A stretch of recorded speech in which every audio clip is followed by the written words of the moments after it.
Hi friends, রঞ্জনাবিস কিচেনে আপনাদের স্বাগত। আজকে আমি বানাতে চলেছি পটল বাগদার কালিয়া। আমি বাগদা চিংড়ির মালাইকারি দেখিয়েছি, আজকে পটল দিয়ে বাগদার কালিয়া করব। দেখতেই পাবেন কিভাবে করছি আমি। চলুন বানিয়ে ফেরা যাক। পটল আলু দিয়ে দিয়েছি, এবার আমি এগুলো কাটবো। পটলটা ভালো করে খোসা ছাড়িয়ে নিতে হবে, দিয়ে মাঝখান থেকে কেটে এরকম করে একটু করে চিড়ে নেব। সব পটলগুলো আমি একইভাবে কেটে নেব।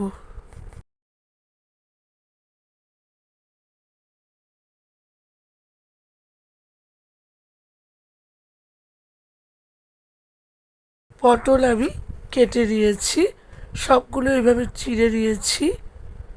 এবার আমি আলুগুলো ডুবো ডুবো করে কাটবো।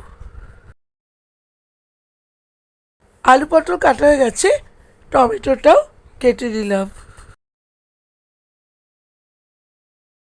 চিংড়িগুলো কেটে ধুয়ে নুন মাখিয়ে ভেজে রেখেছি। কড়াতে তেল দিয়ে গোটা জিরে ফোড়ন হিসেবে দিয়ে দিলাম।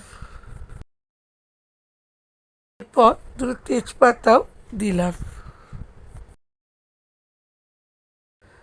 তেল গরম হলে আস্তে আস্তে পটল আর আলুগুলো সব ছেড়ে দেব।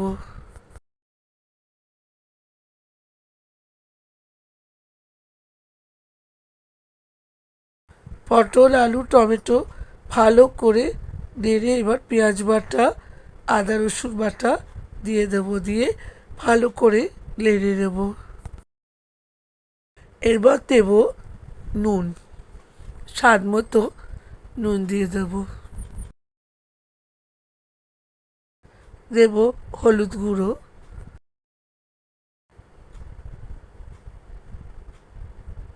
দেব জিরে গুঁড়ো,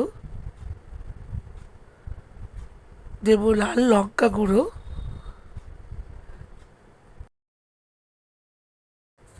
দেব গরম মশলা গুঁড়ো, দেব ধনে গুঁড়ো, দেব একটু চিনি, আর যদি কেউ ঝাল বেশি খান এতে কাঁচা লঙ্কা কুচো দিতে পারেন। দিয়ে ভালো করে মিশিয়ে কষিয়ে নেব। কষানো হয়ে গেলে তো জল দিয়ে দেব। ভালো করে নেড়ে নিয়ে আমি চাপা দিয়ে দিলাম। দেখুন কি সুন্দর ফুটে উঠেছে। এবার আস্তে আস্তে সব চিংড়িগুলো এতে ঢেলে দেব, দিয়ে ভালো করে নেড়ে মিশিয়ে নেব। এবার আবারও চাপা দেব। কমপ্লিট হয়ে গেছে আমার পটল আলু চিংড়ির কালিয়া। উপর থেকে গরম মশলা ছড়িয়ে দিচ্ছি।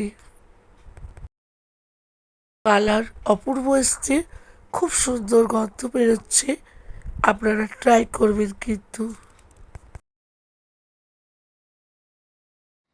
তো ফ্রেন্ডস, আপনারা দেখতেই পেলেন আমি কিভাবে পটল আলু দিয়ে বাগদা চিংড়ি কালিয়া করলাম, আর নিশ্চয়ই আপনাদের ভালোই লেগেছে। তো আপনারা ট্রাই করবেন কিন্তু, লাইক করবেন, কমেন্ট করবেন, সাবস্ক্রাইব করবেন, বেল আইকনে গিয়ে ক্লিক করতে ভুলবেন না, যাতে নতুন নতুন রান্না আপনাদেরকে দেখাতে পারি। আজ এতটাই, নমস্কার।